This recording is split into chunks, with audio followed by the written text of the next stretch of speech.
What's going on, guys? DJ F here, and we're about to do a quick tour of like my equipment. I really wouldn't say a studio, but yeah, let's do this. Traptendo. So, just gonna start off here. I know this is not equipment, but I really do, hold this as like an accomplishment of some reason. I remember when I walked into Kinko's and had our logo done, which is Trap Camp logo. Shouts out to Tex, Phoenix, and Kid Trays, wherever you're at, and Best Kept Secret, and definitely JW Lucas. I definitely hold him as like a Trap, unofficial member of Trap Camp, official member. And Falcons Drive, Falcons Nation, and that was a birthday gift, and I think I've already covered that. And of course, shouts out to Slip and Slide, even though I'm not with them anymore. I held it dear. I took it very serious and all that. And SOBs. Definitely been there, performed for Hot 97.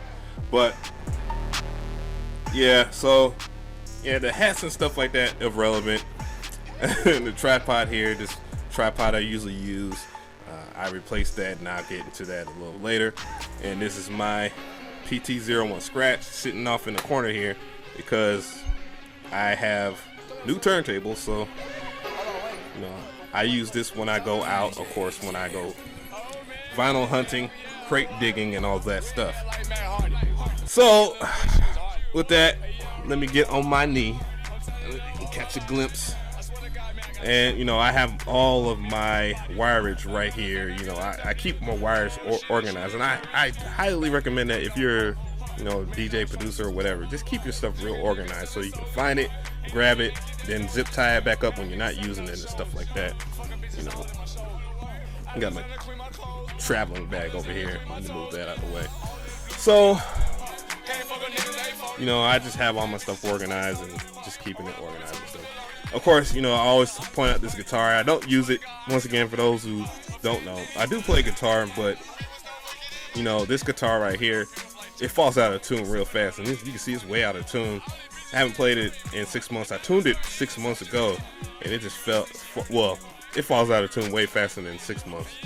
You will still have to tune it after that. But anyways, so, of course, I had these, and I want to sell these. I don't think I should hold on to any of this stuff right here. DJ equipment and stuff like that. There's plenty of people that could use this, and I'm probably never going to use it again. I struggled to get it 2 years ago, and now it just has zero use for my workflow. And then these are MTXs and stuff like that for when I have to do house parties or whatnot. And those things do beat down the block. They do look like some subwoofers that you put in some Tahoe or some stuff. But moving on forward, let me stand back up, get my tall butt back up. You'll see some vinyl here, Nightcrawler. If you haven't seen that movie, you should see that movie, definitely. And Trapatello.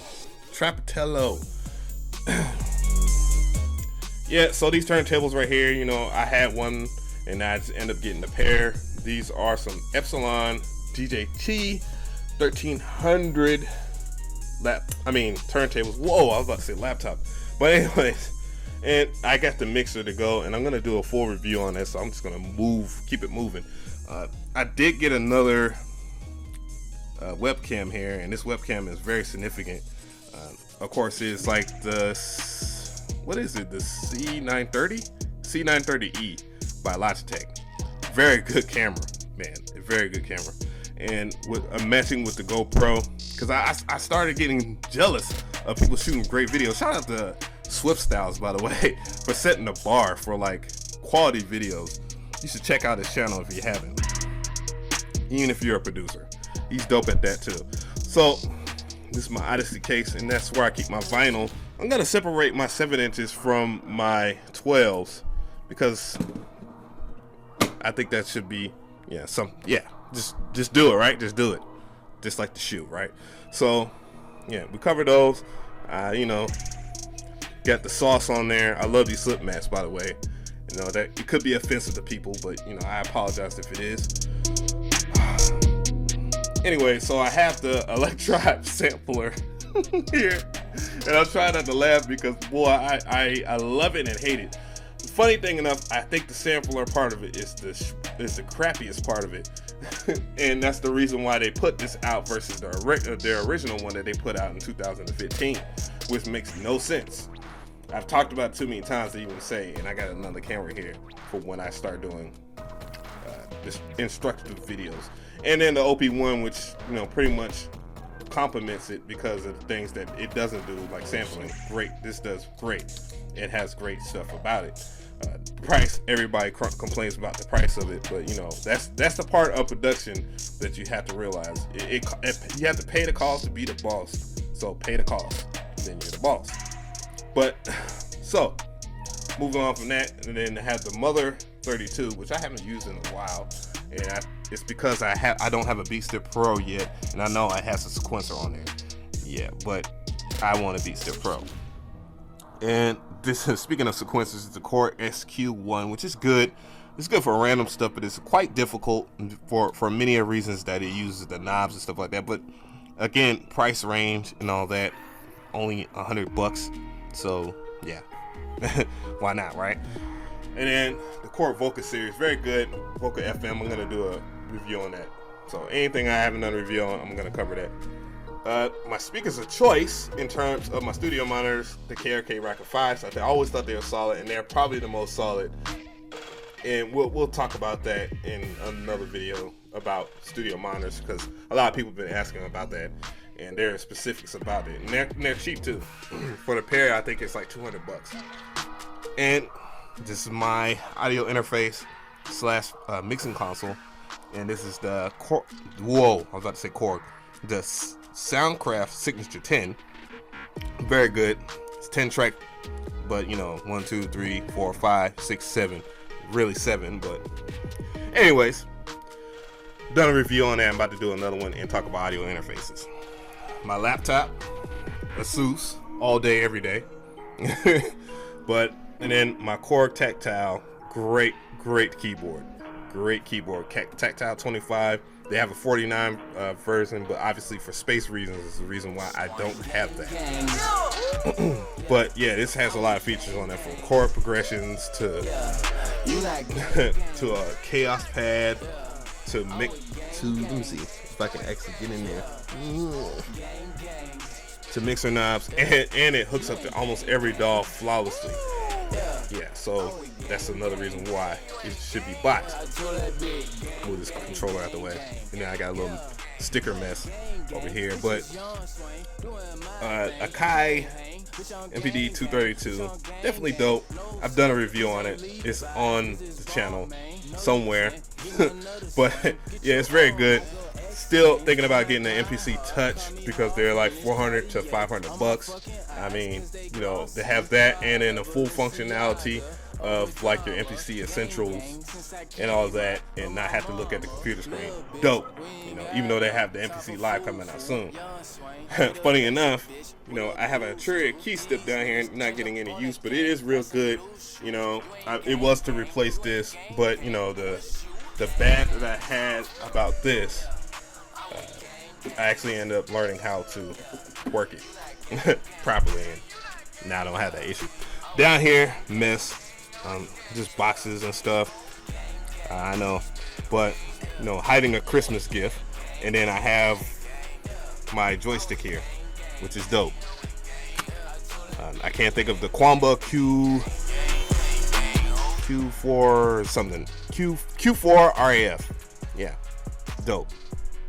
You know, keep my stuff hidden. And if once you go down here and you see I have the Akai Tomcat down here, which is good, you know, but it could have been better.